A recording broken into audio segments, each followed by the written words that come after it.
दिल्ली विधानसभा का मानसून सत्र इस बार एक ऐतिहासिक बदलाव के साथ शुरू हुआ है। सदन को पूरी तरह पेपरलेस बनाकर दिल्ली को केवल पर्यावरण संरक्षण की दिशा में एक बड़ी पहल की है, बल्कि डिजिटल इंडिया और पेपरलेस गवर्नेंस के सपने को भी साकार किया है।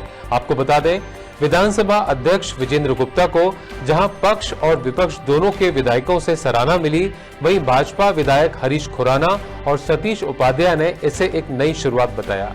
दिल्ली विधानसभा अब न केवल पेपरलेस हो गई है, बल्कि पूरी तरह से सौर ऊर्जा से संचालित होने वाली देश की पहली विधानसभा बन चुकी है।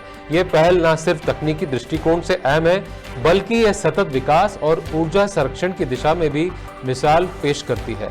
ई विधान मंच के जरिए अब सभी विधायी कार्य डिजिटल माध्यम से संचालित होंगे, जिससे पारदर्शिता, गति और दक्षता बढ़ेगी।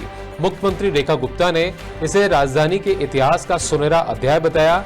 4 से 8 अगस्त तक चलने वाला यह सत्र निश्चित ही दिल्ली विधानसभा के लिए एक नई सोच, नई दिशा और डिजिटल युग की ओर एक सशक्त कदम साबित होगा।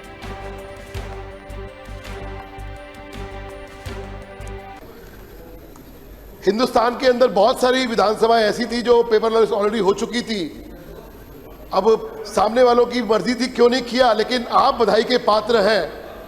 आपको बहुत बहुत बधाई कि आपने इस ऐतिहासिक क्षण के आज हम लोग गवाह बने हैं, और जिस प्रकार से रिकॉर्ड टाइम के अंदर इसको आपने पूरा किया, सदन की ओर से आप बधाई के पात्र होते हैं। बहुत बहुत बधाई। जी, मैं आपको बधाई देना चाहता हूं। वास्तव में देश भर की विधानसभाओं में जिस तरह से आपने ई विधानसभा, पेपरलेस विधानसभा, देश के प्रधानमंत्री मोदी जी के मिशन को आपने रिकॉर्ड समय में पूरा किया है, मैं इसके लिए आपको बधाई देना चाहता हूं।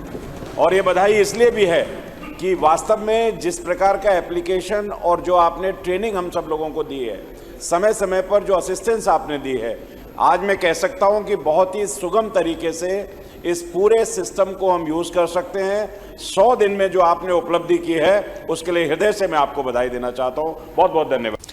देखिए, एक शानदार सत्र की शुरुआत है, मानसून सत्र की, और इस बार आपको बिल्कुल बदला हुआ स्वरूप दिल्ली विधानसभा का दिखाई देगा। पेपरलेस विधानसभा है, टेक्नोलॉजी का प्रयोग किया जा रहा है, और बहुत सारी चीज़ें जो पहले 10 साल में हो जानी चाहिए थी और रुकी हुई थी, अब वो बदलाव दिल्ली की विधानसभा की कार्यशैली में दिखाई देने लगा।